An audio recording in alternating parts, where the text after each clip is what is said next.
Merci Seigneur. Merci l'équipe. Donc quelques nouvelles. Donc Maria, il était dans la prison. Hier, il était dans l'hôpital pédiatrique. Et donc dans la prison, par exemple, il a prêché devant 2000 prisonnières. Et 500 sont venus devant pour la prière, soit pour recevoir voilà, complètement donner leur vie à Jésus, soit pour les malades, ceux qui étaient malades, pour la prière. Et donc il y avait plein qui étaient touchés dans la prison. Ouais, les autres news, juste une photo. Bon.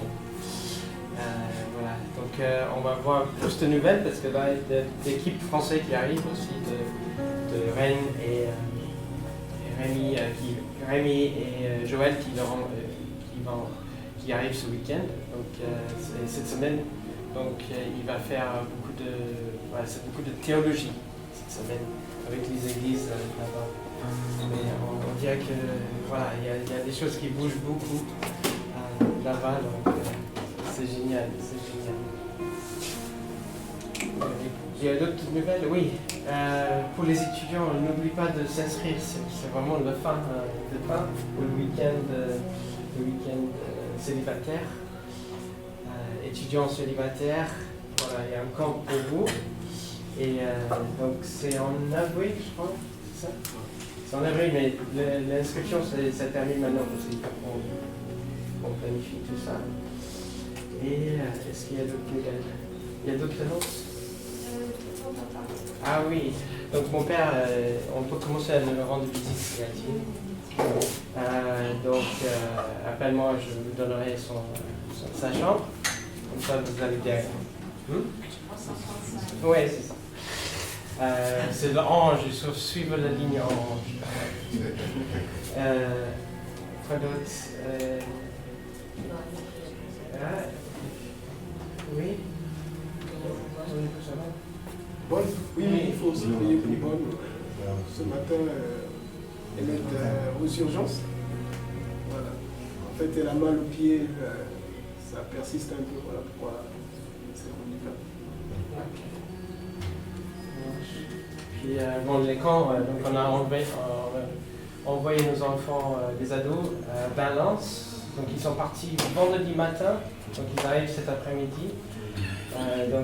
On n'a pas eu beaucoup de contacts, je ne sais pas vous, parce que c'était interdit les téléphones. Alors on n'a pas trop eu. Je ne sais pas si Laure elle a chopé un téléphone, non. Elle est cachée dans la salle. Mais voilà, on aura les nouvelles cet après-midi de nos ados.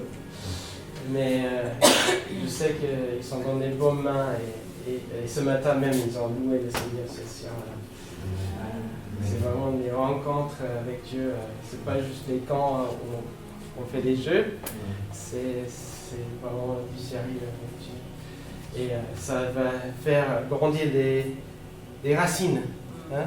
Ça va faire grandir des racines. C'est comme ça qu'on grandit quand on cherche vraiment la face de Dieu.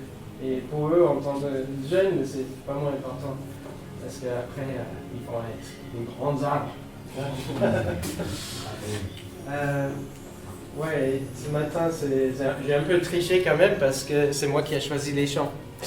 Et je voulais vous parler d'un fleuve. Est-ce qu'entre vous, vous avez déjà fait une étude sur les fleuves dans le jardin d'Éden? Je ne sais pas si vous avez pensé. C'est vrai que la semaine dernière, on a lu un petit peu dans Genèse. Si vous avez vos Bibles, donc je propose qu'on fait une petite étude géographique, histoire. En anglais, histoire, c'est his story, c'est son histoire. Ça c'est beau. Histoire, c'est l'histoire de Dieu. C'est son histoire. Et ce matin, on va regarder un petit peu son histoire. Mais donc Genèse 2. Et on va regarder aussi un peu, je vais préparer un petit PowerPoint. Et après, on a une petite surprise. Donc, Franck, la semaine dernière, il a parlé dans Genèse quelque part aussi, juste à côté. Et donc Genèse 2, verset 8, par là. Donc, l'homme était créé et tout ça. Donc Dieu, si vous vous rappelez, Dieu, il a pris de la terre, il a créé l'homme. Et après, il a créé femme par les côtes. Hein. Et il a changé notre ADN, c'est l'inverse en anglais. Bon, c'est super. Donc dans le jardin, donc l'idée aujourd'hui, c'est vraiment... parce que nous, en tant qu'enfants, on a toujours écouté l'histoire d'Éden, et on regarde aussi Disney, et puis on dit, bon, peut-être c'était comme Narnia, un monde à part, presque imaginaire, mais en fait, quand on lit en tant qu'adulte, est-ce que ça a vraiment existé, et est-ce qu'on peut le trouver? On va essayer. Donc, Éternel et Dieu planta un jardin en Éden, de côté de l'est, et il mit l'homme qu'il avait façonné. Et Dieu, Dieu posait du sol des arbres, toutes sortes agréables à voir et porter du fruit bon à manger. Il a posé l'arbre de la vie au milieu du jardin, ainsi que l'arbre de connaissance du bien et du mal. Un fleuve sortant de Éden pour arroser le jardin, et de là, il sortait en 4 bras. Le nom du premier est Pichon. Donc ça, c'est le premier. Okay? Pichon. Est-ce que vous savez où se trouve le fleuve Pichon? En fait, ça n'existe plus, hein, mais on va essayer de le retrouver ce matin. Il entoure tous les pays il entoure tout le pays de la Havila. Donc ça, c'est aussi un pays qui n'existe plus. Havila, on ne trouve pas sur nos cartes. Okay? Donc ce matin, on va essayer de trouver Havila aussi. Mais on sait que c'est écrit ici, c'est là où se trouve beaucoup d'or. Et l'or dans ce pays est très pur. Et on trouve aussi le délim et la pierre onyx. C'est comme ça on dit, onyx. Donc onyx, c'est une pierre noire qui est très belle. Okay. Et le nom du 12e fleuve est Gihon. Gihon, c'est aussi un fleuve qu'on ne trouve pas sur la carte, mais il tourne d'un pays de Kush. Et ça on peut trouver, donc on va trouver ce fleuve. Le nom du 3e est Tigre, ça là on connaît bien, et il est l'est de Assyrie. Donc, et le 4e fleuve, c'est l'Euphrate. Donc ces deux-là on connaît bien. Et l'Éternel a pris l'homme, il le plaçait dans le jardin pour cultiver et le garder. Ok. Donc en fait, le but c'était pour trouver cet endroit. Genesis chapter 2 describes the location of the Garden of Eden in relationship to 4 rivers. 3 of these rivers are known, and one is a mystery. The lost river of Eden, so to speak.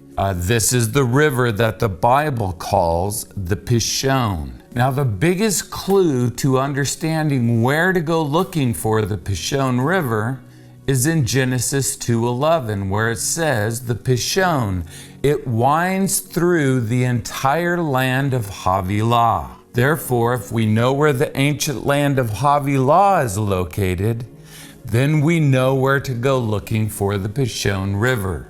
Genesis 25:18 says, the land of Havilah is opposite Egypt in the direction of Assyria.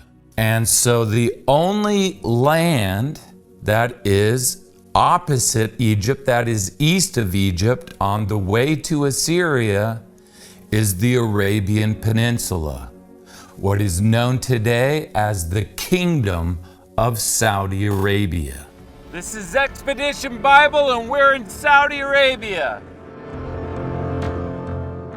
Oui. Donc ça c'est donc on va chercher donc Éden. Donc il y a l'Euphrate, le Tigre qu'on connaît bien, mais c'est quoi c'est où se trouve donc des infos j'ai pris par lui. En fait il a grandi en Arabie Saoudite et américain, et aujourd'hui l'Arabie Saoudite c'est ouvert, donc on peut leur rendre visite facilement. Et ils partent un peu dans l'Iran, Irak, et ils parlent arabe, donc c'est facile pour lui de circuler, même sans guide. Donc ça, c'est la proposition qu'il a trouvée. Ok, donc la première chose qu'il faut qu'on fasse, c'est trouver Havila. C'est où ce pays? Havila. Donc on regarde dans Genèse 25. Les descendants, ils habitaient dans le terrestre, situé entre Havila et Sur, et ils étaient face d'Égypte, direction Assyrie. Donc, on sait que c'est à côté de l'Égypte, direction Assyrie. Donc, Havila, c'est le royaume de Arabie Saoudite aujourd'hui. Havila, donc on voit Égypte, Havila, Assyrie. Ça, c'est nos deux fleuves là. Euphrate, Tigre. Le Rhône.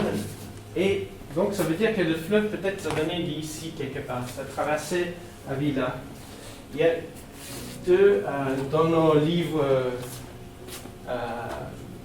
dans les études qui étaient faites, donc ils ont dit que parce que le Tigre et l'Euphrate, ils sont très près vers la source aussi. Vers la source, ils sont très près, mais en fait ils ne se touchent pas. Donc on pourrait dire ouais peut-être ici, mais c'est très montagneux.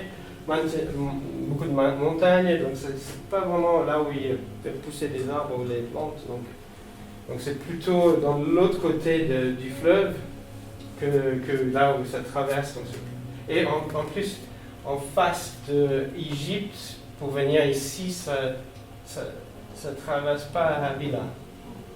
Donc c'est plutôt dans ce côté du fleuve Tigre et Euphrate. Ok, ouais. Mal. Tigre et Euphrate, ça descend, et là c'est le Gihon. Mais est-ce qu'on est sûr que c'est le Gihon? Donc là c'est la fourchette. Il y a Euphrate et Tigre qui se mettent ensemble. Si on rend visite là, il y a un arbre là avec une plaque dessus. Mais là, je vais pas sûr. Hein. Ok, et là c'est le Gihon. Le Gihon, ça vient de Iran. Donc ça traverse l'Iran. Et c'est très beau. Hein. Moi je trouvais très beau. Ouais. Mais c'est très difficile pour rentrer. Même lui, il est allé jusqu'à ce pont. Et il ne pouvait pas aller plus loin parce que tu rentres en Iran qui est un peu dangereux. Mais donc ça c'est, il y a deux endroits qui s'appellent le pays Kush. Il y a une en Afrique et l'autre c'est dans cet endroit de Kush. Donc on est à peu près certain que ça c'est le fleuve de Gihon. Donc il manque toujours le fleuve Pishon. Donc qui était toujours, qui était marqué en premier. Peut-être c'était même le plus grand. Hein. Ok, donc comme je disais, Arabie Saoudite c'est ouvert aujourd'hui. Et c'est très beau aussi. Hein. Ça c'est des photos en Arabie Saoudite. Donc il y a des déserts, il y a des montagnes, il y a un peu de tout. Hein. Et donc Laurent comment il s'appelle Roubaud. Et il vient de rentrer, donc il fait des tours. Donc si vous voulez aller rendre visite avec lui, on peut aller voir les montagnes, par exemple, où Moïse a rencontré Dieu sur les montagnes. C'est très spécial. Non, on ne va pas parler de ça, mais Arabie Saoudite, c'est ouvert aujourd'hui. donc Havila, un autre truc qui est marqué ici, qu'on a lu ensemble, c'était que c'était là où se trouve l'or, et l'or qui est très pur. Et ça, c'est la mine d'or en Arabie Saoudite. Et c'est très, très, très, très bon l'or qui sort de là. Et c'est très vieux.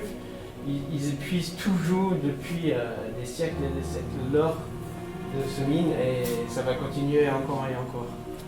Donc voilà, on est presque sûr que c'est dans cet endroit. Donc peut-être le fleuve est passé par là, par exemple. Donc là, il était tout au bout, là, dans la montagne. Et là, il rentre, donc là, c'est un rocher des pierres de quartz. Et il y a aussi des pierres noires et rouges, vous allez voir. Donc là, ils sont carrés, ils sont tout en haut. Et quand ils descendent le fleuve vers le Tigre et l'Euphrate, ils trouvent plus bas encore beaucoup de ces rochers noirs, un peu plus arrondis. Voilà. Et plus bas, encore plus petits, ils trouvent le même rocher. Et ce qui est pas bizarre, c'est que les rochers ici ne sont pas de cette région. Donc c'est quelque chose qui l'a amené ici. Donc, comme l'eau. Hein. Et donc ça, c'est la proposition qu'on voit avec Google Earth. On peut facilement voir les traces de l'ancien fleuve. Et quand il enlève le sable, par exemple, imagine, c'est 2,5 km de large, ce fleuve. C'est très large, plus de 2 km, c'est énorme. Et donc là, c'est vers la fin, il trouve le même caillou noir qu'on a lu ici aussi, onyx, dans sa main, vers le delta.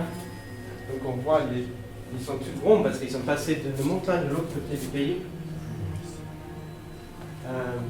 Donc aujourd'hui, il y a beaucoup de parties qui sont couvertes de sable maintenant parce que c'est un désert. Mais ils trouvent ces cailloux qui viennent d'en haut. Ça veut dire qu'à l'emplacement supposé du jardin d'Éden, c'est le désert là-bas? Une part, justement, c'était ça où je disais, non. Au bout où ce fleuve est arrivé vers la Tigre, en fait, il y a beaucoup d'eau. Il y a beaucoup d'eau et c'est très très fertile. Enfin, il y a beaucoup d'eau. Il y a des bédouins là-bas, ils sont sous le bateau toute la journée. Et même le mouton et tout ça, ils sont sous les petites îles. Ils se déplacent en bateau. Donc je n'avais jamais pensé. Est-ce qu'il y a beaucoup d'eau là vers Koweït, dans ce coin-là, dans ce coin-là, dans la sortie de Euphrate. Et donc on pourrait imaginer cet endroit-là, ça aurait été étendu, mais très très loin. Entièrement Koweït, c'est très très bas. On pourrait imaginer que tout cet endroit, tout ce pays était plein d'eau, plein de... Non, là c'est Koweït, Irak. C'est là où l'Euphrate passe. Et ouais, je pense que c'était complètement différent. Donc là, c'est le fleuve qui passait là, mais il n'y a plus grand-chose maintenant. Donc tout cet endroit-là, ça aurait été très fertile. Quoi. Donc c'était peut-être ici le jardin d'Éden. Ce qui me touche, c'est que voilà, c'est qu'on retrouve exactement ce qui est écrit ici. Il le trouve en vrai, même si on n'est pas sûr. Mais on peut trouver des traces. Quoi. Ça, c'est... Voilà. Et je voulais montrer que voilà, c'est vraiment... ce qu'on lit dans nos Bibles, c'est vraiment ce qui est passé dans nos vrais, c'était l'histoire, son histoire. Et donc c'est l'importance de creuser dans nos Bibles, de vraiment le connaître, parce que c'est la vérité, c'est le chemin, c'est la vie. Et Et je voulais que Sébastien nous montre sa Bible, hein, parce qu'il y a quelques temps, je vous ai montré comment étudier, faire les cercles, encercler les trucs, souligner. Et Sébastien, il fait ça très bien. Et du coup, il m'a demandé, est-ce que je peux parler un peu de ce que Dieu m'a dit en ce moment? Et donc, tu viens, hein? Et donc, il veut partager un peu de ce que, voilà, qui sort de tout ce qu'il est en train d'apprendre en ce moment. Hein? Tu viens? Ouais. Bon, pour ceux qui ne connaissent pas Sébastien, il commençait à étudier vraiment sa parole. C'était quoi, il y a quelques années? Il y a 1 an et demi. Ouais. 1 an et demi. 1 an et demi que j'ai découvert le Nouveau Testament. Et donc, voilà, ça a été 1 an et demi vraiment intense. Et là, il a la grâce qu'il a le temps pour étudier aussi. Ouais.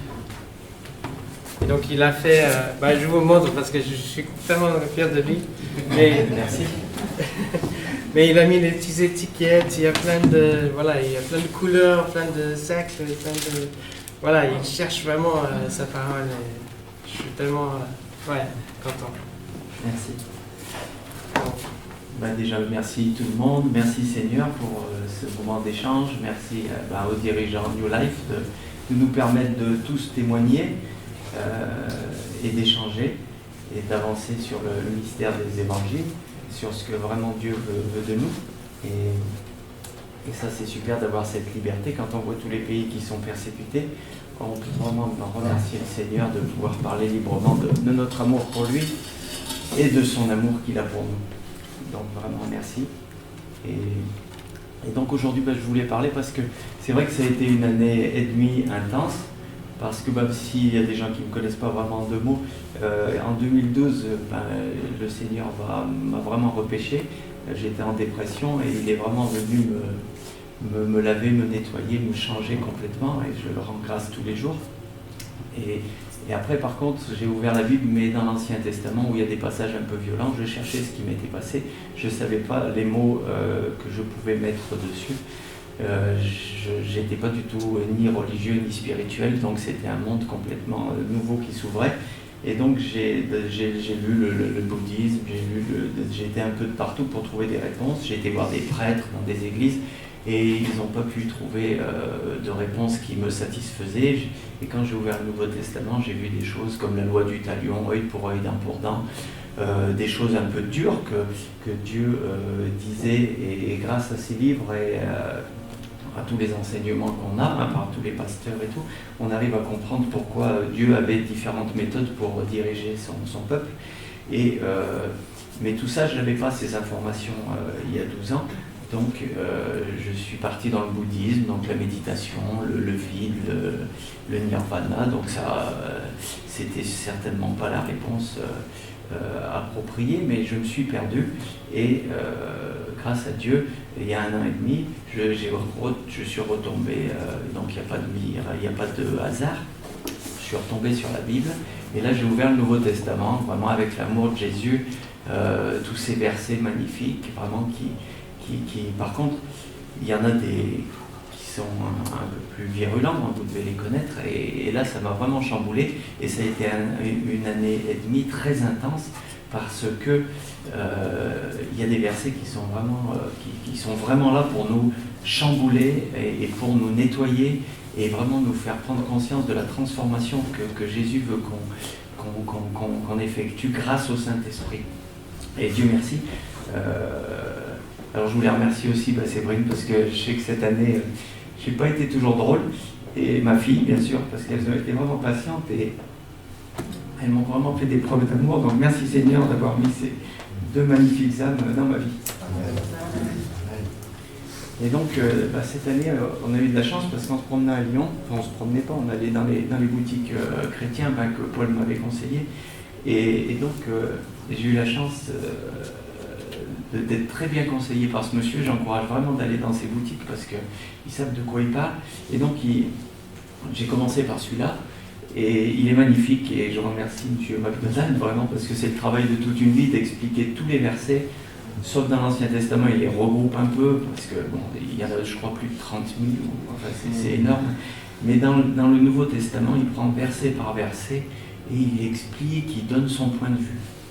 Donc, bravo, parce que vraiment, il faut vraiment être poussé par l'amour et la puissance de Dieu pour avoir la force de commenter chaque verset en détail. Et puis après, dans le doute, je me suis dit, c'est encore un humain qui... Parce que moi, ce que je recherchais, c'était vraiment l'amour qui m'a été donné le jour de ma nouvelle naissance. Je me suis dit, c'est cette fois que le Seigneur m'a fait voir. C'est comme si vous deviez voir de la neige, de la poudreuse, avec tous ces reflets lumineux au soleil, magnifiques. Et puis, quand j'écoutais les religions, tout ça, je voyais, on nous parlait du même amour, du même Jésus, mais comme du coton, quoi. C'était pas du tout pareil. Et je me disais, mais est-ce que c'est moi qui suis faux ou vraiment, il y a le message de Jésus qui est peut-être mal perçu. Et quand j'ai pris ce livre, ça m'a rejoint et ça m'a vraiment réconforté. Mais je me suis dit, il ne faudrait pas que ce soit peut-être quelqu'un d'autre. Donc là, j'en ai acheté un autre, et puis un autre. Et donc les trois, ça permet vraiment d'avoir quand même des théologiens, des gens qui ont enseigné, qui toute leur vie, qui ont prêché, qui sont très proches de l'enseignement pur de Jésus, et qui se rejoignent. Donc ça fait vraiment plaisir. Et aujourd'hui, si je voulais témoigner, c'était que l'année que j'ai vécue, bien qu'elle était très brûlante pour le Seigneur, mais elle était intense et c'était pas la foi que je voulais. Donc si, peut-être, alors vous avez plus de recul sur la foi, donc je vais certainement rien apprendre à personne, ou peut-être que si, mais si même ça peut toucher juste le cœur de quelqu'un et lui éviter cette année que j'ai passée, eh ben ça sera gagné. Parce que c'était pas rigolo, et c'est pas la foi que Jésus veut pour nous. Et donc, tout est parti de certains versets quand j'ai lu les évangiles qui sont vraiment qui bousculent, comme par exemple Hébreux 10 qui pour ceux qui pêchent volontairement crucifient à nouveau le Christ. Il me semblait vraiment que je l'avais fait en étant parti dans le bouddhisme, pourtant je faisais rien d'exceptionnel, je n'allais pas invoquer des esprits ou quoi que ce soit, c'était juste de la méditation et tout, mais quelque part j'avais vraiment profité de cette grâce qui m'avait été donnée en 2012 pour avoir vraiment une vie, le paradis sur terre, quoi. Et je pensais vraiment avoir offensé vraiment l'esprit du Seigneur, voire avoir vraiment été très loin, et donc il dit crucifier à nouveau le Christ, donc ça m'avait vraiment chamboulé. Ou après même d'autres versets comme Luc 14, 26, celui qui ne quitte pas sa famille n'est pas digne de moi, ou il y a une autre, parce qu'en plus c'est repris dans les 4 évangiles, donc c'est pas juste une fois, ça serait pas juste une fois où, bon, c'est vraiment appuyé, et donc il y a même une autre fois où on dit celui qui ne hait pas, c'est le verbe haïr, sa famille, et je dis mais comment ça peut être cohérent avec mon fardeau est doux, mon joug est léger, et puis en contrepartie, il faudrait tout quitter, il faudrait... Ou alors Apocalypse 3,16, parce que tu es tiède, tu n'es ni froid ni bouillant, je te vomirai de ma bouche. Ou alors Marc 8,35, ou repris dans Matthieu 16,25, celui qui voudra garder sa vie la perdra. Donc j'avais tous ces versets qui me hantaient toutes les nuits. Et je me disais, mais Seigneur, qu'est-ce que tu attends de nous? Et voilà, en contrepartie, Matthieu 11,30, mon joug est doux et léger. Je disais, mais c'est pas cohérent, quoi. Et puis il y a Dieu, quand Dieu le Père parle, c'est un feu dévorant, enfin on connaît tous ces versets où travaille à ton salut avec crainte et tremblement. C'était pas cohérent avec d'autres versets qui disaient celui qui est dans la peur n'a pas atteint la perfection de l'amour. Et je me disais mais c'est un non-sens, c'est pas possible. Et donc j'ai compris que la sagesse de Dieu était tellement plus sage que la nôtre et que c'est complètement un monde à part et que cette transformation qu'il veut pour nous est tellement radicale que j'ai vraiment voulu témoigner aujourd'hui. Et aujourd'hui, merci parce que même si j'ai un ton un peu sombre, j'ai jamais été aussi heureux et il m'a redonné l'espoir de mon salut et ça s'est communiqué dans notre famille. On a des miracles souvent, des petits coucous divins qui vraiment nous poussent pour nous faire voir qu'on est sur la bonne voie. Et je remercie vraiment le Seigneur parce qu'on n'était pas loin de se séparer. Merci à New Life aussi parce que vous êtes tombés divinement au bon moment et vous avez su trouver les mots pour nous aider. Donc pardon, je pleure, je suis émotif, c'est depuis 2012, j'ai demandé au Seigneur qu'il m'enlève ça. Bon, il ne veut pas me l'enlever, donc je dis j'accepte, ainsi soit-il.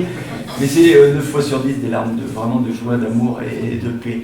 Et donc voilà, que ce soit pas mal interprété, on n'a jamais été aussi heureux et si équilibré et si en paix grâce au Seigneur. Vraiment, il est fidèle et juste et voilà, il sait nous récompenser quand il faut et des fois aussi nous recadrer. Merci Seigneur. Et donc j'ai compris grâce à tout ça, à tous ces échanges qu'on a à chaque fois qu'on se voit et tout ça, que en fait il voulait vraiment de nous une sagesse, un détachement, mais qui ne pouvait pas venir de nos forces humaines, qui pouvait venir que du Saint-Esprit lui-même. Quand on lit dans Romains, je suis mort au péché, le péché est mort en moi, je suis esclave de Christ, je suis... j'en oublie. Il y en a beaucoup qui disent que voilà, il faut vraiment déposer au pied de la croix, c'est symbolique, mais ça veut tout dire vraiment notre nature humaine, notre fierté, notre ego, notre image qu'on renvoie, nos possessions, tout ça, ce sont des idolâtries qui nous coupent de la communion constante qu'on devrait avoir avec le Seigneur. Et là, je voulais reprendre. Donc, j'ai essayé de faire des piliers pour que moi, étant donné que ça m'avait aidé, je voulais les partager pour certaines personnes ou des jeunes, nos enfants, on a vraiment à intercéder pour nos enfants, pour qu'ils naissent de nouveau, en sachant que c'est le billet pour aller au paradis. On devrait être terrorisé pour ça. Si Dieu, le Père, a voulu que l'enfer soit si terrorisant, et pour l'éternité en plus, là où il y aura des pleurs et des grincements de dents, c'est bien pour nous réveiller, pour nous sortir. Moi, des fois, je me vois un peu comme quand il y a une marée noire, et puis qu'il y a les gros oiseaux blancs magnifiques, et puis qui sont englués dans cette marée noire. Et je pense que ce nettoyage, il peut qu'être fait par le Saint-Esprit et par notre volonté, nous, personnels, de vouloir vraiment appliquer l'Évangile à la lettre pour vraiment nous nettoyer et se rapprocher de la lumière de Jésus. Et donc, j'ai essayé de faire des repères, des piliers pour que vraiment ils profitent, même si ça profite quand même, ça sera gagné. Et donc, pour reprendre rapidement et pour résumer, parce que des milliers de versets, c'est pas évident à traduire, mais pour résumer, ça fait une courbe. Quand on ne connaît pas le Seigneur, notre vie, c'est avant la rencontre du Seigneur, avant la conversion spirituelle, avant la nouvelle naissance. Et puis il y a ce jour J où on est transformé, où nos cœurs de pierre sont transformés en cœurs de chair, c'est la nouvelle naissance. Et après, il y a une partie qui se fait main dans la main avec Jésus, avec son Saint-Esprit, c'est la sanctification progressive. Et M. MacDonald l'explique bien, parce qu'au début, par exemple, quand il y avait des versets qui disaient que le Dieu de l'amour, le Dieu de la paix, te conduise à une sainteté totale, âme, corps et esprit pour être irréprochable devant le Seigneur, je me disais, on est mal parti. Et là, j'ai trouvé des belles réponses, c'est qu'il y a plusieurs niveaux, types de sanctification. Il y en a 4, pour ceux qui le veulent, ils pourront le regarder, s'il y a des points qui veulent regarder. Et donc il y a 4 types de sanctification, mais dont une qui est progressive, et c'est celle qui nous intéresse, c'est vraiment qu'est-ce qu'on fait après la nouvelle naissance, après avoir été repêché, qu'est-ce qu'on fait de tout ça, et quelle est notre mission, qu'est-ce que Dieu veut pour nous, et pour vraiment qu'on se rapproche de l'image de Jésus. Et cette sanctification progressive, c'est le travail qu'on a à faire par le Saint-Esprit, pas par nos propres forces. Moi j'ai fait des erreurs cette année, parce que j'ai vu qu'il existe la mortification chrétienne, c'est-à-dire qu'on veut faire plier la chair, on veut mortifier la chair, mais par son propre esprit, par son ego, pour plaire à Dieu. Et ça, c'est une erreur fondamentale qui a amené beaucoup de souffrance dans l'Église, dans n'importe quelle suite à la lecture des évangiles.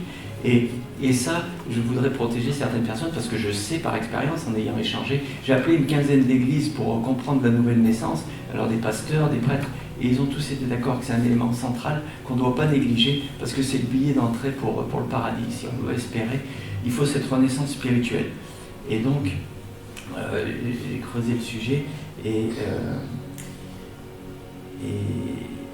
cette sanctification, elle doit être maintenant notre moteur. Et c'est magnifique parce que quand on entreprend vraiment d'un cœur sincère, en disant Seigneur, moi je suis le pécheur, mes petits bras, mes petites forces, elles m'emmèneront nulle part. Par contre, c'est toi le sauveur. Tu l'as été, tu l'es et tu le seras jusqu'au bout.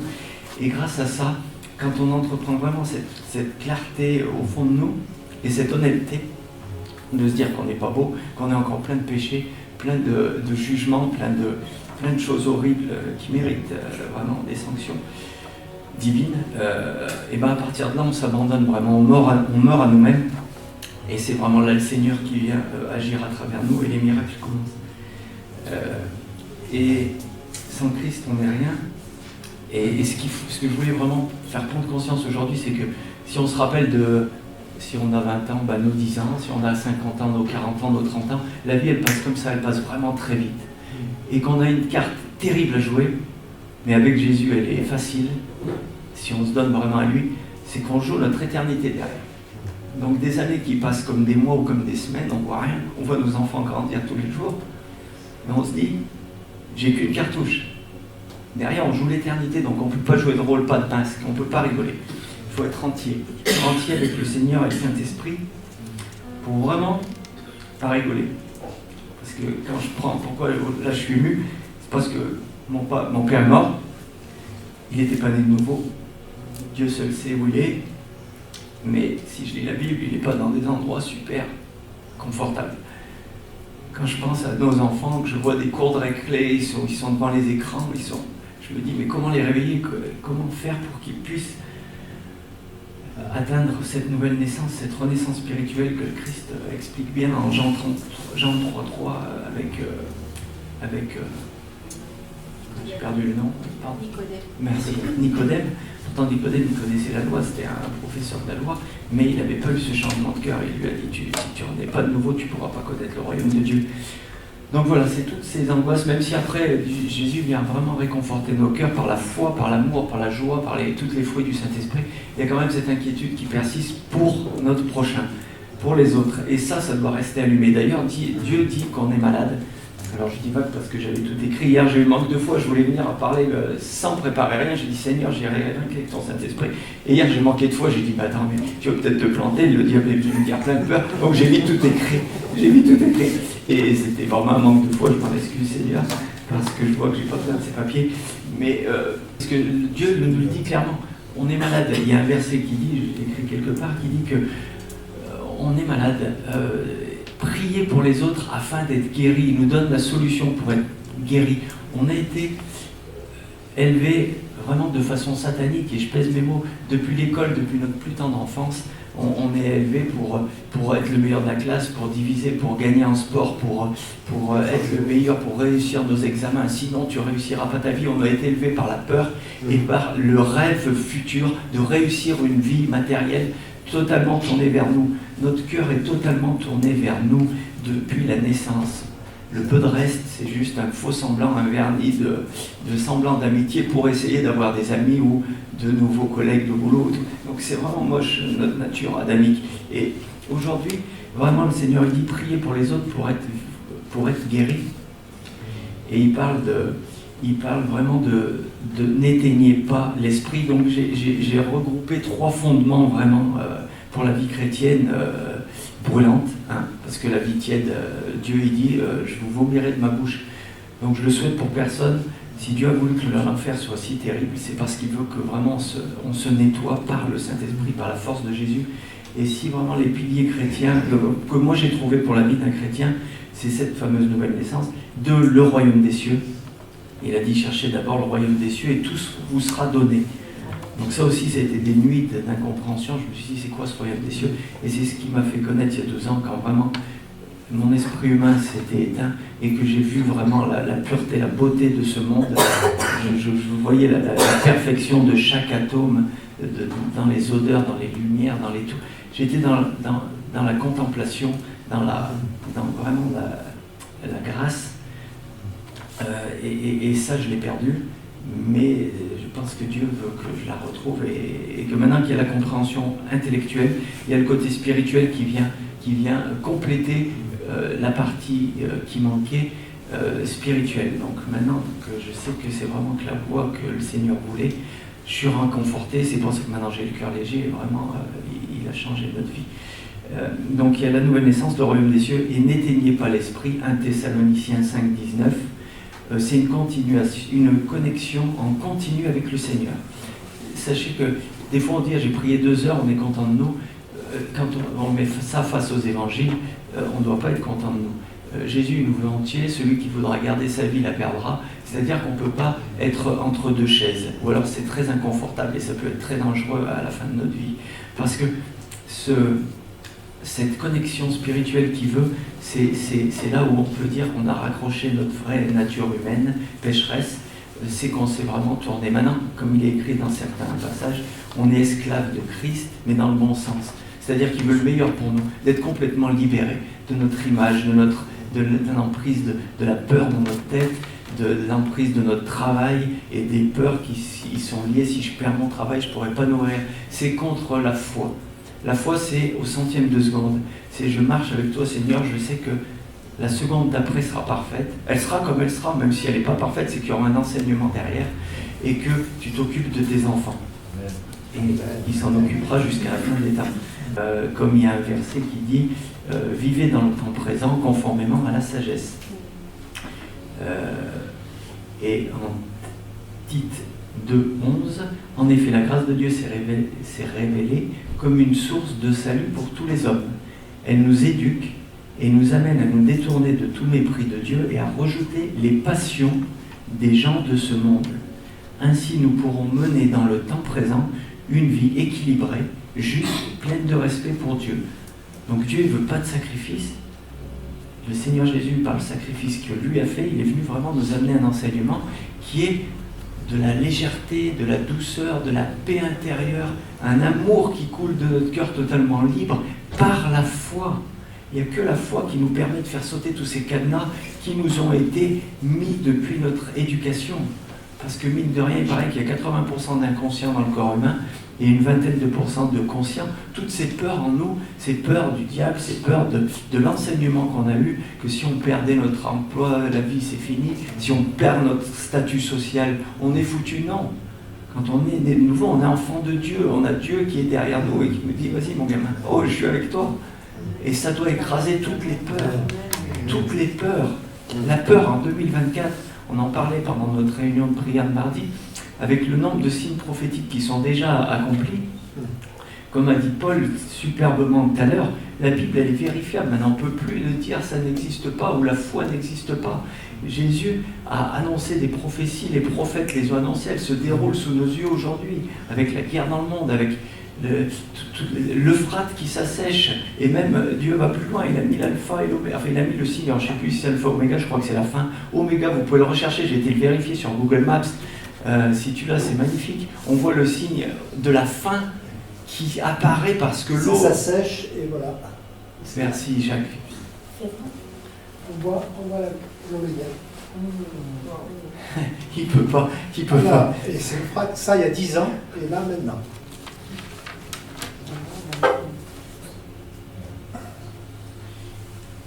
Merci, il ne peut pas faire plus clair, à part nous écrire attention la fin est proche dans le ciel, il ne peut pas faire plus clair.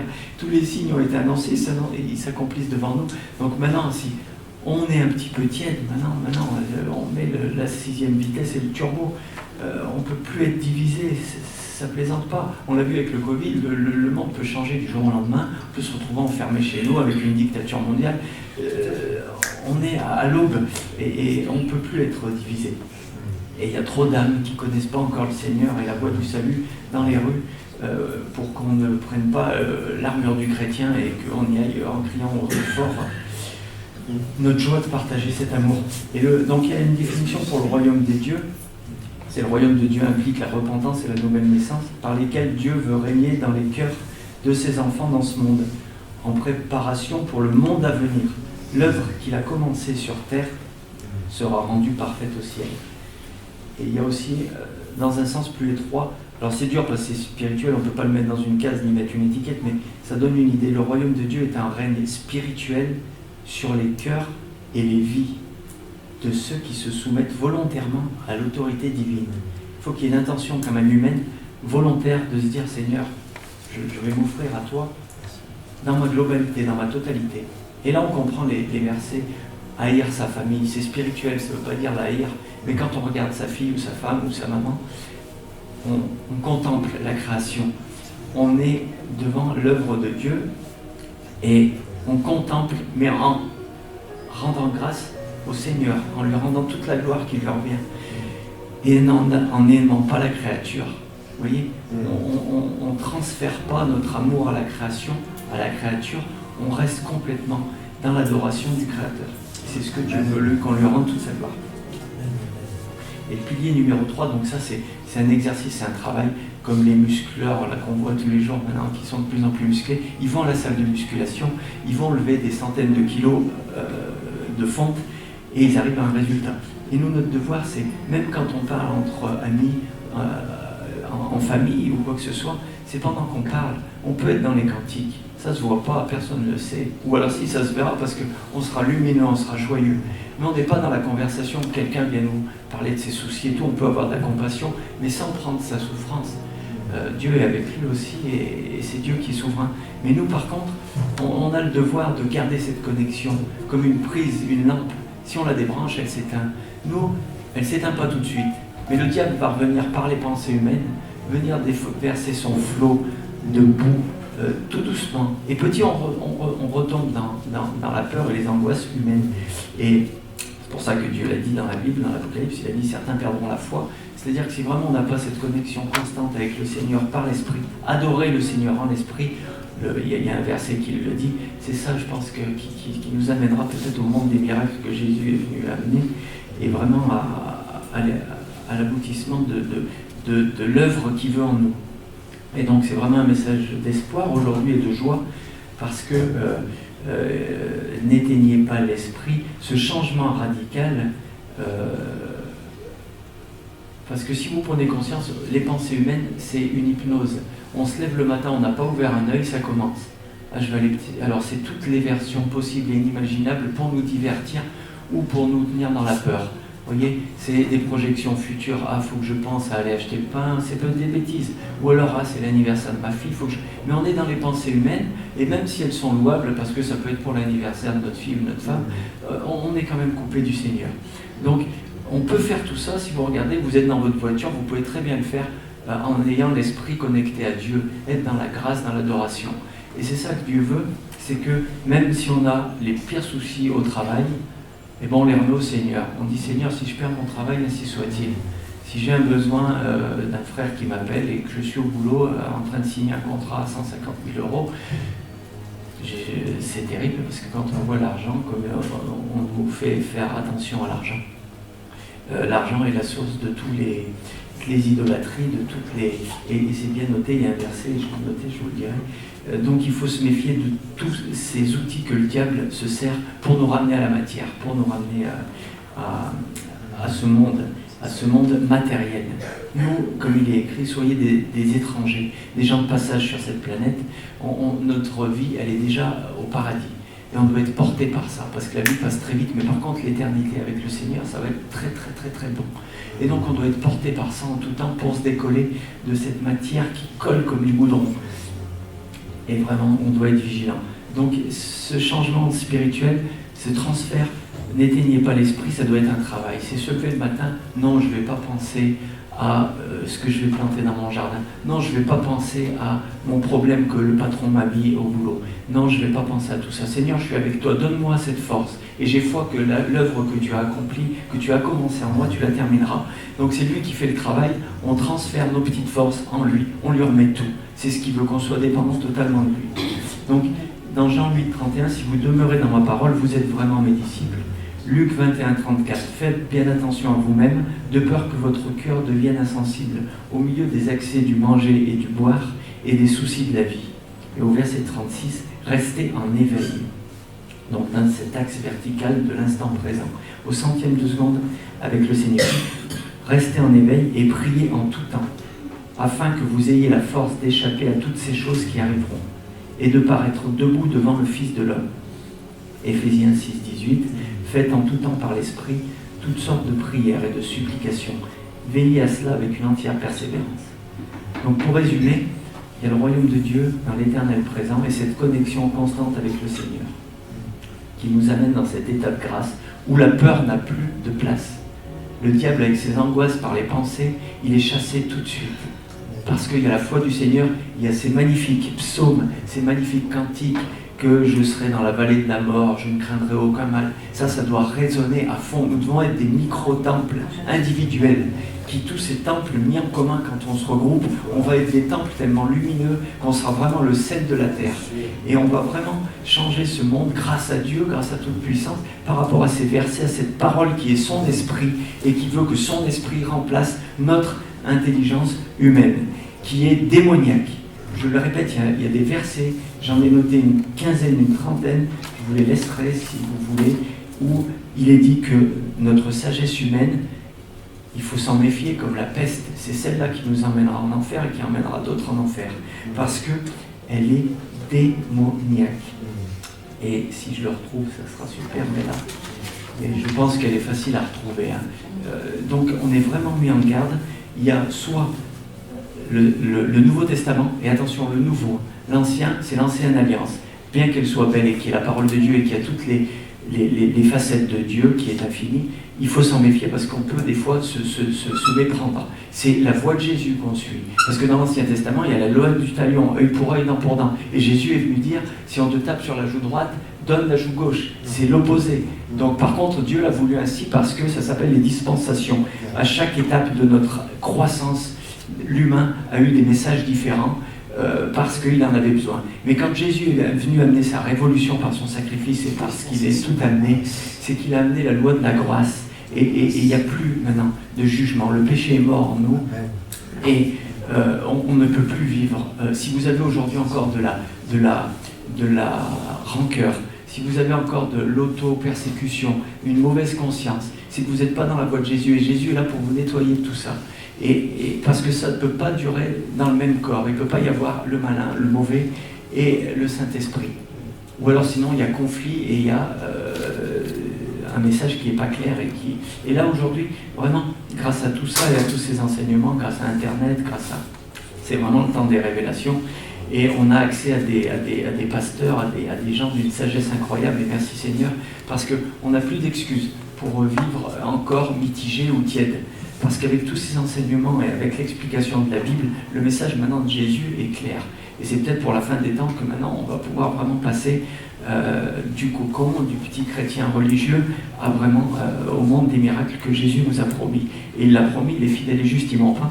Il a vraiment dit qu'on fera des miracles plus grands que lui, si notre foi est à l'échelle, bien sûr, si on a foi. Et Pierre a marché sur l'eau jusqu'à, quand il était dans les yeux de Jésus, il a marché sur l'eau jusqu'à que la peur s'installe en lui. Il a certainement dû avoir une pensée qui lui a dit « Mais t'es en train de marcher sur l'eau là. Oh, c'est pas possible, t'es un humain. » Et à partir de là, il s'est enfoncé. Mais tant qu'il avait Jésus et la foi en Jésus, il marchait sur l'eau. Amen. Et donc, pour revenir à cette sanctification qui nous permet à tout ça, 1 Thessaloniciens 4.3, ce que Dieu veut, c'est votre sanctification. 1 Thessaloniciens 5.23, que le Dieu de la paix donc vous sanctifie lui-même tout entier et tout votre être, l'esprit, l'âme et le corps soient conservés irrépréhensibles lors de l'avènement du Seigneur Jésus-Christ. Donc ce verset m'avait inquiété parce que je me suis dit on ne sera jamais aussi beau que toi Seigneur, qu'est-ce que t'attends de nous? Mais en fait c'est cette sanctification progressive. Jésus nous amènera là où on veut, là où il veut, pardon. Par contre nous, notre volonté, c'est d'avoir cette volonté d'être nettoyé tous les jours par son Saint-Esprit, d'être dépendant de lui, de faire taire notre orgueil et notre fierté, de vouloir être le sauveur à sa place. Non, il ne veut pas qu'on aille remplir des pleines églises, il ne veut pas. Ce qu'il veut, on n'en sait rien. Ce qu'il veut, c'est au jour le jour demander au Saint-Esprit, Seigneur, je suis à toi, je suis disponible. Je suis devant toi, tout nu, utilise-moi, je suis à toi.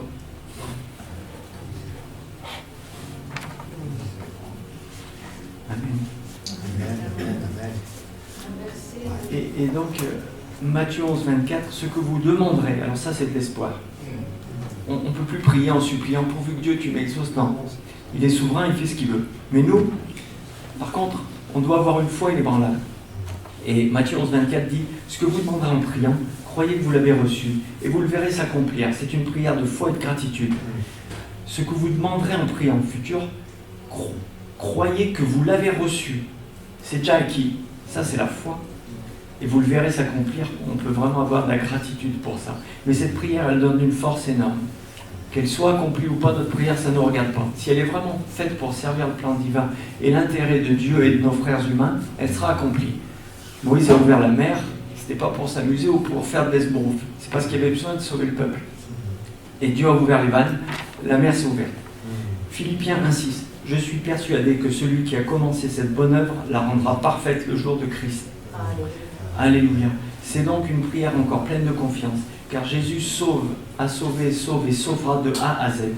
Et il va finir la sanctification qu'il a entrepris en nous. Donc si ces 3 piliers sont respectés, on reste dans le royaume et la sanctification progressive effectuée par le Saint-Esprit. Et on reste dans cet état de grâce. On prie pour réaliser les fruits prévus d'avance pour nous. On n'essaie pas de faire des fruits. Moi, j'ai essayé de plaire au Seigneur pendant de nombreux temps et j'allais prêcher. Et j'ai essayé de faire du volume. Et je disais, Seigneur, dans ma tête, inconsciemment, t'es content de moi. Et il y avait de la peur, il y avait tout. Et c'était complètement nul. Et c'est des œuvres mortes. Et par contre, ce qu'il veut, et maintenant je me rends compte, les miracles sont vraiment dans le quotidien, c'est quand on va faire des courses, parce que l'apôtre Paul le dit, si tu as une femme, bah garde-la. T'es divisé, tu l'as, merci Seigneur, elle est avec toi, elle rend grâce, chouchoute-la, bénis-la, mais t'es divisé. Tu dois aussi plaire à ta famille, et c'est cette sagesse qui m'a vraiment apaisé, soulagé. Je me suis dit, bon, on ne sacrifie pas tout pour toi, Jésus, quand même. Tu as la sagesse de nous faire continuer dans ce monde matériel et ce monde spirituel en parallèle. Mais par contre, bien sûr, en mettant la foi en Christ en premier. Et donc, maintenant, quand on va faire des courses, je vais dehors, je vais dans les rues, et je dis, Seigneur, ainsi soit-il, fais, si tu veux, qu'il y ait une connexion qui se fasse avec quelqu'un de tes enfants, moi je suis là. Donc dirige-moi, guide-moi, Seigneur, et je fais implorer, et je marche, et je marche. Et à chaque fois, il y a un miracle. Quelqu'un vient me demander quelque chose, ou quelqu'un vient me parler. Donc je vois la main de Jésus qui vraiment intervient. Et c'est cette foi qui est là. On n'a pas à prêcher en ayant peur, ou en se disant, parce qu'il y a des versets qui font peur. Malheur à toi si tu prêches pas. Malheur à toi. Donc on peut le prendre à plusieurs degrés différents, mais en souffrir. Et ce que je viens témoigner aujourd'hui, c'est que vraiment, Jésus a voulu une foi légère, une foi lumineuse, une foi pleine de paix, d'espoir, et que vraiment, si on a la peur, c'est que le diable est revenu rentrer en nous. Et là, il faut vite sonner la sirène d'alarme et aller se cacher dans les bras de Jésus et lui implorer vraiment qu'il nous redresse. C'est qu'on est retombé dans les pensées humaines. Donc c'est vraiment ces deux mondes invisibles, c'est soit les pensées humaines qu'on a été tous les jours nourris, et qui font des guerres de partout, écouler le sang sur cette planète, et l'Esprit de Dieu qui est le Nouveau Testament, qu'on doit, et Dieu nous l'a dit, que cette parole ne quitte pas ta main, que médite-la jour et nuit. Donc on doit appliquer l'Évangile maintenant à la lettre, si on veut traverser peut-être des tribulations ou des guerres, où il y a tant de chrétiens qui sont persécutés aujourd'hui. Donc si on veut être des vrais piliers et inébranlables grâce à la force du Seigneur, il faut appliquer l'Évangile à la lettre. Et on n'a pas besoin de faire de grands exploits, juste se laisser guider par le Saint-Esprit. C'est lui qui agit à travers nous et qui fera les bons fruits prévus d'avance pour Dieu. Il ne faut pas perdre de vue aussi que Dieu, il connaît chacun de nos cheveux et il sait la trame qu'il a pour chacun de ses enfants. Et donc, ce qu'on a à faire, c'est vraiment s'abandonner à lui. Et les fruits qu'il veut qu'on fasse pour amener sa gloire sur terre, ils se feront, mais par sa volonté et non par la nôtre. Et alors, ce qui est dangereux, s'il y a un danger à faire, c'est persister dans le péché. Et le péché, on peut dire, je ne tue pas. Moi, j'ai parlé à un chrétien de ma famille, qui est chrétien, pas né de nouveau malheureusement pour lui, et qui m'a dit ouvertement, il a une 60aine d'années, pourtant il est d'une sagesse, et il m'a dit, mais moi je ne pêche pas, moi j'ai pas de péché. Et là, on a commencé une discussion, mais bon, le péché, c'est pas juste tuer son prochain, ou aller voler une voiture, non. Le péché, il est tous les jours, donc quand on commence à faire de l'idolâtrie. Et c'est dans les possessions matérielles, si notre maison commence vraiment à prendre c'est vraiment spirituel, c'est invisible. Si vous pensez à votre maison, à comment je vais refaire ma cuisine et tout, c'est un péché, c'est une idolâtrie. Et aux yeux de Dieu, Dieu est un Dieu jaloux, il le dit dans l'Ancien Testament, et quand vraiment Dieu veut faire appliquer sa toute-puissance, ça fait du bruit et des dégâts. Donc est-ce qu'on peut se permettre encore d'être tiède devant sa parole? Les réseaux sociaux, quand je vois tous ces enfants qui sont hypnotisés, on peut parler d'hypnose, les écrans, la maison, les voitures, les habits, la fierté qu'on véhicule, l'apparence physique, c'est toute l'idolâtrie. Et ça c'est des graines qui, si elles ne sont pas arrachées vraiment à coups de pioche, par la force du Saint-Esprit, ça va faire naître de la vanité, de l'orgueil, de l'égoïsme, et on commence à s'auto-idolâtrer soi-même. Et Jésus vraiment l'a dit, celui qui voudra être élevé sera rabaissé. Donc il faut vraiment prendre toutes ces paroles au sérieux, parce que ça peut vite nous faire chuter. Et même et l'apôtre Paul le dit, même en ayant prêché aux autres, fais attention, on ne doit pas chuter, c'est qu'on est tous fragiles. Dès que la nature humaine veut reprendre possession. C'est pour ça que vraiment la communication avec le Saint-Esprit est plus qu'un pilier central. C'est que vraiment du matin où vous levez, Seigneur, donne-moi la force, que chaque seconde, chaque septième seconde soit connectée à toi, par de l'adoration, par n'importe quoi, des prières, des cantiques, des psaumes, ou alors, ce qui est vraiment important pour qu'on soit vraiment guéri en profondeur, c'est que pensez à tous les gens qui n'ont pas encore connu le Seigneur dans votre famille, faites une liste et priez pour eux, intercédez pour eux pour qu'ils naissent de nouveau, pour qu'ils soient acceptés dans le royaume des cieux. Rien que ça, notre cœur doit saigner pour eux. Parce que même souvent on s'occupe de notre propre salut, et ça c'est honteux, c'est humain, démoniaque. C'est-à-dire qu'on a peur pour nous, hein, pourvu que je n'aille pas dans les flammes de l'enfer. On ne s'inquiète pas que notre cousin, notre frère, notre oncle, il ne connaît pas Jésus, et lui il y va. Et donc rien que pour ça, honte sur nous, et bien sûr le Seigneur est là pour nous laver. Donc ne nous auto-persécutons pas, ça sera encore le diable qui se ferait plaisir. Juste dire, Seigneur, je reconnais ma nature pécheresse faible, Seigneur, j'ai foi que tu vas terminer l'œuvre que tu as entrepris en moi, et continue la sanctification, j'ai foi que tu vas le faire, merci. Et donc ça nous pousse vraiment à ne plus s'auto-persécuter, à plus perdre nos forces dans des choses qui nous abaissent, qui nous font perdre notre énergie. Non, le Seigneur le sait, il nous connaît, il connaît nos cœurs, il sonde les cœurs. Il sait qu'on est petit, il sait qu'on est faible. Donc on n'a pas à rajouter notre propre vision sur nous-mêmes. C'est encore le diable qui se fait plaisir et qui nous persécute. Par contre, ce qu'on a à faire, c'est une foi totale en l'œuvre de Jésus en nous. Il a dit qu'il allait nous sanctifier, qu'il allait nous amener à son image. Les prières dans le Nouveau Testament le confirment, c'est-à-dire que oui, son œuvre de sanctification sera faite. Et ça, on lui rend gloire, et ça nous porte au lieu de nous démolir sur notre pauvre image. Donc le péché, l'idolâtrie, c'est lorsque dans notre esprit, on pense à notre voiture, on pense à notre femme, et là on fait de l'idolâtrie, et on rend plus gloire au Seigneur. Donc il faut sortir le microscope en 2024, à l'heure où on est. Il faut sortir le microscope. Il ne faut pas se dire, oh, j'ai insulté personne ou j'ai tapé personne aujourd'hui, c'est pas trop mal, je suis pas vilain. Non, par contre, comme l'a dit Jésus, si ton œil te pousse à mal agir, arrache-le plutôt que d'aller dans le feu de la GN. Donc, d'aller en enfer. Donc, il faut aller à la racine de notre esprit pour vraiment voir ce qu'il y a. Et si vraiment je veux me mettre en avant, je veux penser à ma voiture, et bien là il faut vraiment aller vers le Seigneur pour qu'il continue sa sanctification et qu'il nous lave encore plus. Donc vraiment, on a un travail qui est fait gracieusement par le Seigneur et on peut lui rendre vraiment merci pour ça. Et pour ceux qui vraiment sont attachés à l'argent, à la voiture, on y est tous, hein, je me mets dedans, mais j'y travaille grâce au Seigneur. Le psaume 49, l'homme comblé qui ne dure pas est à la fois terrible mais il fait du bien. Parce que, je vous laisserai le lire tranquillement, il dit vraiment que celui qui s'est comblé lui-même sur terre, bon, je vous laisserai le lire, celui qui aime le monde, l'amour du Père n'est pas en lui. Donc ça aussi c'était dur à comprendre, mais maintenant grâce à Dieu je le comprends. C'est vraiment voilà, un engagement total. Et l'argent est la racine de tous les maux, 1 Timothée 6,10. Et si aujourd'hui on voit tant d'horreur sur cette planète, c'est que le Dieu argent veut remplacer le Dieu tout-puissant céleste. Et ça, nous, on doit ramener nos frères humains à ne pas tomber dans le piège du Dieu argent avec toutes ces tentations et ces idolâtries qui nous inondent. Donc vraiment, je veux vraiment que ça se sache aujourd'hui, parce que quand on parle de sanctification à n'importe quel humain, ils se disent « Ah, mais il va falloir que je me prive de la nourriture, il va falloir que je me prive de ci, de ça ». Non. La sanctification, il faut bien comprendre la définition, c'est que la sanctification, c'est pas une punition. La sanctification, c'est un cadeau. La sanctification, c'est Jésus qui vient nous enlever de l'emprise du péché. Si vous êtes accroché à votre télé, vous croyez que vous prenez un bon moment à votre télé, mais c'est pas ça. Pendant que vous regardez la télé, vous êtes hypnotisé. Mais avant ça, c'est pire. C'est que vous gâchez l'instant présent parce que vous vous dites, mais vivement que je rentre chez moi pour aller voir la télé. Et l'instant présent est gâché, complètement anéanti. Et on ne peut pas être dans la grâce en ayant des rêves futurs. Quand on vit vraiment avec l'esprit humain, on est divisé en 3 temps. Il y a souvent soit les angoisses que notre vie passée nous a fait, ou alors les regrets, ah c'était bien quand j'allais en boîte de nuit, je dis n'importe quoi, hein.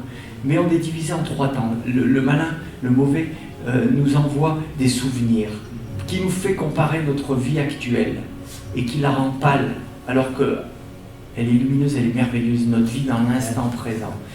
Cet instant présent, il n'y a que par la grâce. Et quand je parle de grâce, il y a deux mots dans le sens de grâce. Et ça m'a vraiment des fois mis dans l'erreur.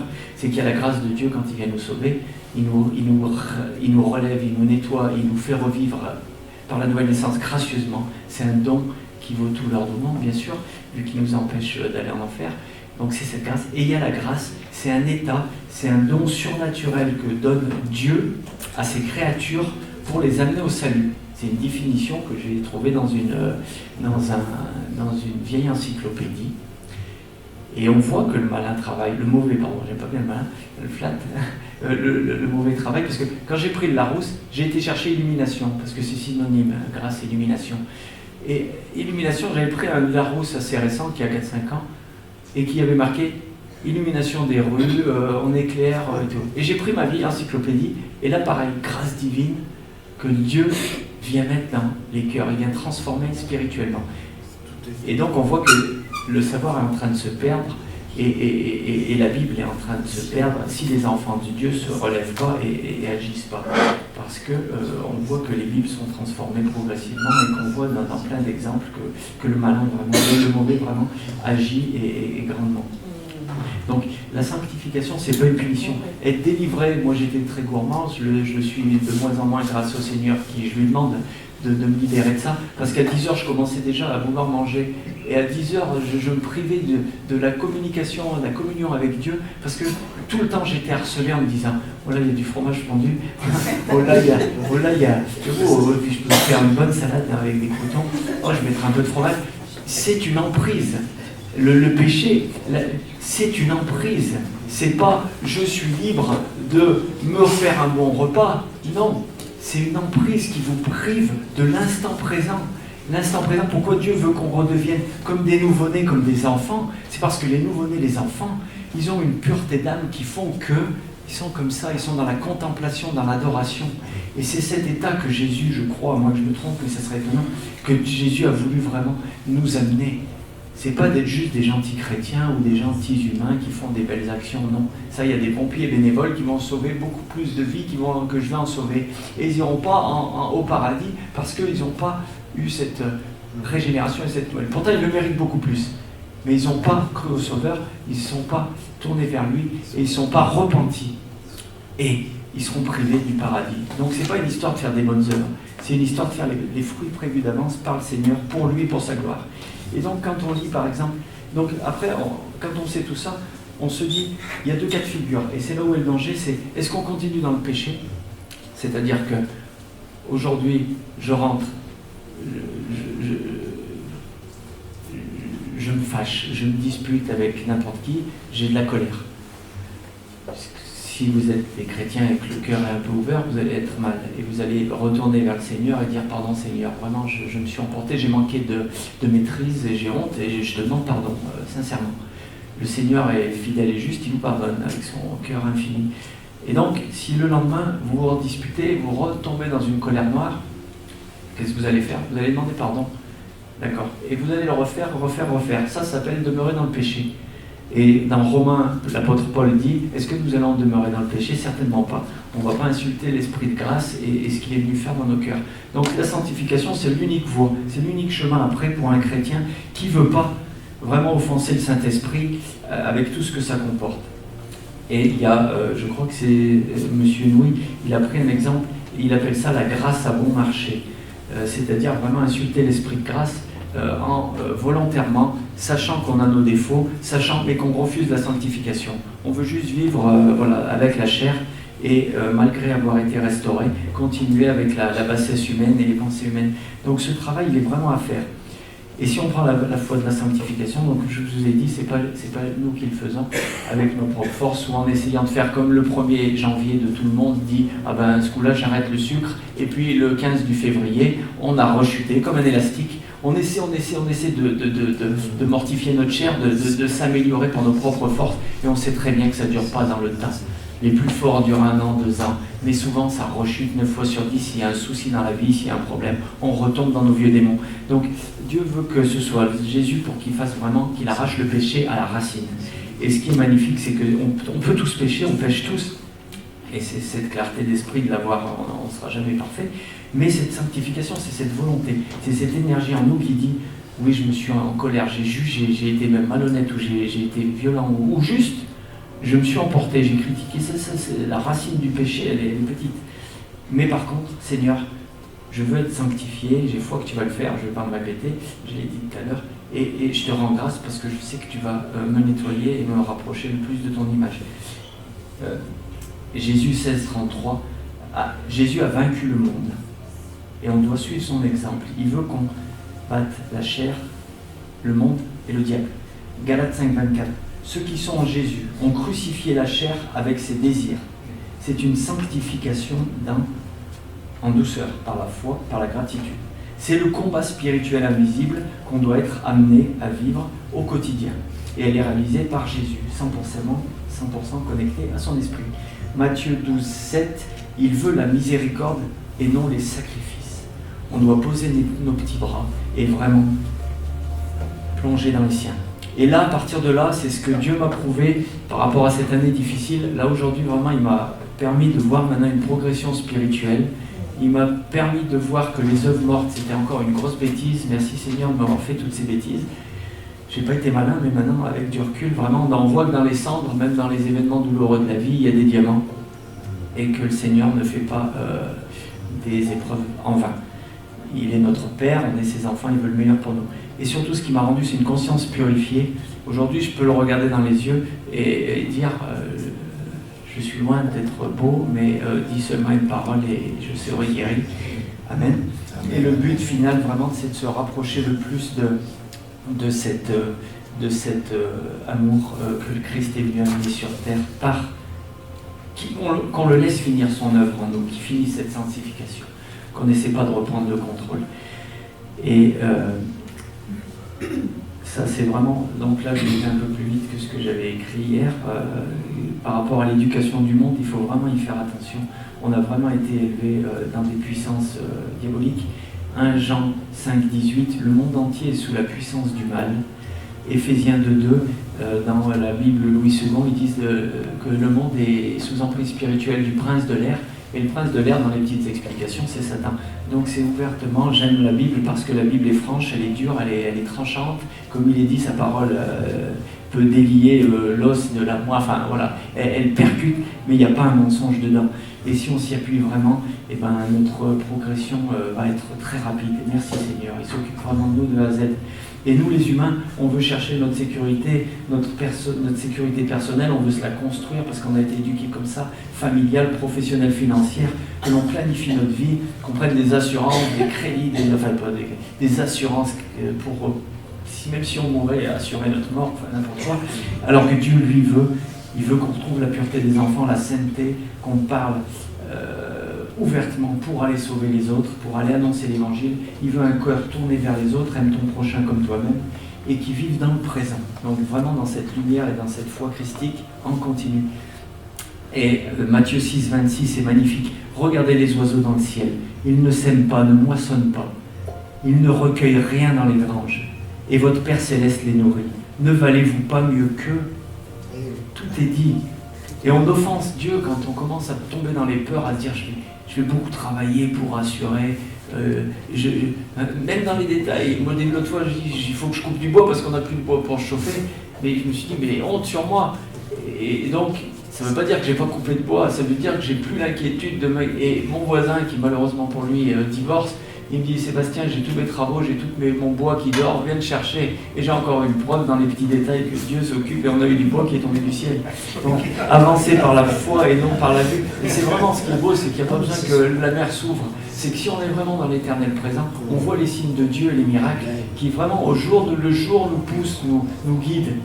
Et ça, je rends vraiment grâce pour ça, parce que chaque fois qu'on veut se battre pour le Seigneur, eh ben, on a toujours le petit coup de pouce quand il y en a vraiment besoin.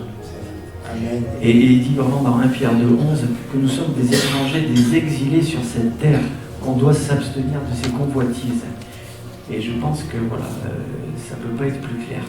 Et donc, parce que ce qui m'inquiète un peu, c'est qu'il y a des gens qui disent mais moi je pense pas, moi je suis dans le présent. C'est très dur d'appréhender l'instant présent, parce qu'on est tellement dans l'hypnose de nos pensées qu'elle soit bonne ou mauvaise, hein, ça peut être, on se croit en paix, on se croit bien, on se croit heureux, mais non, on est dans l'hypnose des pensées, et on n'est pas en connexion avec Dieu. Et il faut vraiment arriver à trancher ces deux mondes spirituels invisibles, parce qu'on peut aller donner, faire des belles œuvres, mais pas être dans le présent.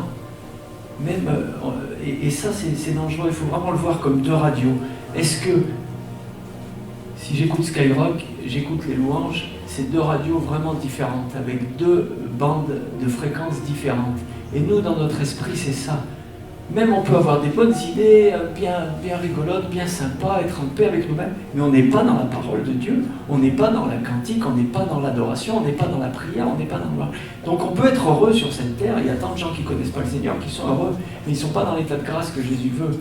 Cet état-là est très dur à atteindre, mais quand on sait, ce qui est magnifique, c'est qu'on sait qu'on y est, on le sait, on le ressent, on sait qu'on a accès. Et j'ai un exemple qui me vient. Si vous avez déjà fait de la rando, vous avez marché 4 ou 5 heures en plein soleil avec un gros sac rempli, même si vous aimez la rando, vous avez fait de la rando avec vos pensées humaines. Et il y a un petit moment qui peut vous donner un indice pour ce fameux instant présent de grâce, de royaume des cieux. C'est quand vous arrivez à la fin de votre rando, où vous savez que vous allez manger, où vous savez que vous avez fini, vous êtes arrivé au sommet de la montagne, vous ne pouvez pas monter plus haut. Et là, vous enlevez votre sac, vous posez, et là, vous avez un coucher de soleil magnifique. Ou pas, c'est pas la question. Mais il y a un petit laps de temps où les pensées s'arrêtent. J'ai accompli ma mission, je suis au sommet de la montagne. Pour aujourd'hui, je souffle. Stop. Et là, le diable arrête ses pensées interminables et cette hypnose. Et vous avez un instant de grâce qui s'appelle. Les gens qui ont fait Compostelle le décrivent très bien. Quand ils ont marché 8 ou 9 heures, qu'ils arrivent dans une petite chapelle, et que là, on leur donne juste un moment de paix, un moment de calme, un moment de répit, qu'ils ont des ampoules aux pieds et tout. Là, il y a cet instant de grâce qui est effleuré. Et c'est cet instant de grâce qui doit nous guider et nous ramener. On peut être heureux dans nos pensées sans avoir l'Esprit de Dieu en nous. Donc il faut continuer cet esprit tout le temps. Même qu'on parle avec vous, même qu'on parle avec nos frères chrétiens, même qu'on parle en famille, nous devons être spirituellement connectés au Seigneur en tout temps. Même si on passe pour des illuminés, des huluberlus, des fois, oh je te parle, oui mais moi je suis avec Dieu dans ma tête. Donc alléluia. Jacques 3,17, une telle sagesse, quand il parle des pensées humaines, une telle sagesse ne vient pas d'en haut. Donc même quand il parle des sages, il n'y en a pas un sage, c'est un autre psaume qui soit sage. Et dans Jacques 3,17, c'est très bien dit clairement, une telle sagesse ne vient pas d'en haut, elle est purement humaine, elle est démoniaque. Proverbe 3,5, ne t'appuie pas sur ton intelligence. Ça ne peut pas être plus clair. Il y a deux mondes, les pensées humaines, qu'on a connues depuis notre enfance, et cette révolution qui est venue avec Jésus, c'est l'Esprit de Dieu qui a été écrite sur les livres. Et si aujourd'hui, je me répète pas, c'est important, s'il y a encore de la rancune, s'il y a encore des jugements, tous les fruits du mauvais, de la jalousie, de la division, de l'envie, vous n'êtes pas bien dans votre vie, vous n'êtes pas heureux, vous aimeriez une autre maison, vous aimeriez... Ça, c'est des graines du mal, c'est des graines du mauvais. Elle ne peut plus vivre, elle ne peut plus croître dans ce corps où maintenant on est des enfants de Dieu. Et ces graines-là, c'est des sirènes d'alarme. Si vous avez ces graines qui poussent, eh bien, il faut faire la sanctification et le Seigneur viendra les arracher. La graine du péché, elle est plantée. Si les péchés sont alimentés par la tentation, on cède à la tentation. Et nos mêmes pensées, là j'avais écrit ça pour faire voir vraiment le vice qu'il y a dans nos pensées. Imaginez par exemple, je reviens à la gourmandise parce qu'elle m'a torturé longtemps. Je suis l'après-midi, je marche, je bricole, et tiens, je pense à une glace. Le mauvais vient m'amener une belle glace, bien sucrée, pleine de crème. La graine est pensée. Pourquoi elle est venue la planter? Parce que j'étais pas dans la parole de Dieu. Donc déjà avant, pour qu'il vienne la planter, j'étais pas dans la parole de Dieu, j'étais pas dans les cantiques, dans l'adoration et tout ça. Il est venu faire son travail. Lui, il est venu le ramener à la matière, à nous tirer vers les péchés. Et pour nous emmener en enfer au final. Donc première étape, il vient planter la graine. Une belle glace. Après, deux cas de figure. Soit je suis un chrétien brûlant, un temple de prière, et la graine ne pousse pas. Elle est éteinte par d'autres prières, par des supplications, par tout ce que j'ai dit. Ou alors deuxièmement, on est des chrétiens faibles, on laisse croître la graine. Et ça devient une pensée qui va être tellement oppressante qu'on va aller dans le frigo chercher la glace. Troisième étape, on mange la glace. On cède au péché. Troisième péché. Et pour faire voir, donc le diable a gagné. C'est un détail, hein, c'est parce que voilà, la nourriture est pour le corps, et le corps, comme la nourriture périra, nourrissez-vous des choses d'en haut. Vous retrouverez le verset, c'est dit clairement. C'est-à-dire qu'on peut manger, bien sûr, on doit manger, nourrir notre corps, rendre grâce parce qu'il nourrit notre corps pour le rendre fonctionnel. On doit rendre grâce à ça parce que Dieu, par ses dons qu'il nous donne de nourriture, nous nourrit, mais nourrit notre corps physique. Mais notre corps spirituel, il doit être nourri par la parole de Dieu et pas par la nourriture. Et quand on passe à l'entrecôte, qu'on va se manger, ou la choucroute, tout ça, là on idolâtre. Donc j'y reviens pas dessus. Mais par contre, ce qui est diabolique dans le péché et qu'on a tout intérêt de se sanctifier, c'est quand on a péché, que le diable a gagné sa mission, il nous a mis la graine, on l'a fait fructifier, on a cédé, on a mangé la glace, qu'est-ce qui se passe derrière? Il y a la mauvaise conscience. C'est-à-dire que le même diable, avec les mêmes pensées, il revient vous dire, eh ben dis donc, t'as mangé la glace, honte sur toi, t'as mangé, t'es un gourmand. Et qu'est-ce que dit la parole de Dieu? Donc il nous persécute au début, il nous persécute au milieu, il y a juste le petit moment où on mange la glace et on a déjà le début de la mauvaise conscience qui vient nous dire je la mange mais elle a un arrière-goût amer, parce qu'on sait que c'est de la gourmandise, et après il vient nous persécuter. Donc vous voyez, c'est vraiment ces racines, c'est en profondeur, c'est vicieux, si on appelle le malin le mauvais, c'est qu'on doit vraiment s'en protéger, mais avec un microscope. Parce que c'est au centième de seconde qu'il veut nous détruire, nous détourner de la communication avec l'Esprit de Dieu, qui est l'Évangile, qui est le Nouveau Testament. Donc, voilà, il y a une quinzaine de versets que j'ai groupés pour vraiment mettre en garde par rapport à l'esprit, à nos pensées humaines. Et donc, aujourd'hui, vraiment, l'Esprit de Dieu, il nous amène une foi magnifique. Il nous amène à être liés au Seigneur Tout-Puissant en tout temps. Il nous enlève les ennemis, parce qu'on s'est rendu compte que l'ennemi était dans nos pensées, donc on n'a pas d'ennemi au fond. L'ennemi, même les martyrs, ont été dans l'arène en riant, en étant joyeux, parce que leur esprit était là et que c'était annoncé. On sait qu'on sera persécuté, mais on sait aussi qu'on a le paradis derrière. Et on sait que même pendant la persécution, même pendant si on souffre de souffrances comme certains ont été torturés auto, on sera accompagné avec Dieu et on sera même heureux de prendre part à sa souffrance qu'il a lui vécue déjà. Donc il arrive à transformer même les choses les plus terribles, même les peurs les plus angoissantes en foi, en espoir, en énergie positive. Il est vraiment divin et magnifique. Et Dieu nous guide et répond à nos prières en direct quand on est dans le royaume des cieux. Et il n'y a plus de place pour la peur du mauvais. Et pour nos enfants, on doit vraiment intercéder. Pour les gens, nos familles, tous ceux qui sont pas nés de nouveau, on doit vraiment être des temples de prière en tout temps. Et Jacques 5,16, prier pour les autres afin d'être guéris. Et c'est vraiment l'évangile de la bonne nouvelle parce qu'il a sauvé l'humanité il y a 2000 ans. Il nous a repêchés, sauvés, rendus justes, pardonnés par la nouvelle naissance. Après, il nous fait vivre dans la foi, dans l'éternelle présence, dans la grâce de son royaume. Il vient encore nous assurer notre futur personnel déchargé du fardeau de la survie avec nos pensées. Matthieu 6, 26 par rapport aux oiseaux, c'est magnifique. Il n'y a plus à avoir d'inquiétude, de peur. Aujourd'hui, c'est un jour nouveau. On va rentrer dans le monde des miracles. Parce que là, je ne vais pas finir sur une touche négative, mais au quotidien, on peut, si on creuse un peu, voir que le mauvais prend de plus en plus d'emprise. Même à Hollywood, les Emmy Awards, ils en rigolent, ils ont tous des petites cordes quand ils font leur spectacle. Je l'ai vu, là, vous pouvez aller le voir dans la présentation. Je vais en parler, c'est-à-dire que le mauvais ne se cache plus. Donc nous, les enfants de Dieu, on n'a plus à se cacher non plus. Et vraiment, ils en rigolent, il y a les flammes de l'enfer dans leur spectacle, et ils rigolent de tout ça. Ils ont vendu leur âme, je prie pour eux, j'ai de la peine pour eux, c'est terrible. Et je prie qu'ils se réveillent et qu'ils reviennent au Seigneur. Mais voilà, après, ainsi soit-il, c'est comme ça. Mais par contre, même dans la vie de tous les jours, on voit que le mauvais intervient de plus en plus. À Leclerc, culture, où j'allais chercher mes livres avant, maintenant il y a des rayons de sorcellerie qui n'existaient pas il y a 3-4 ans.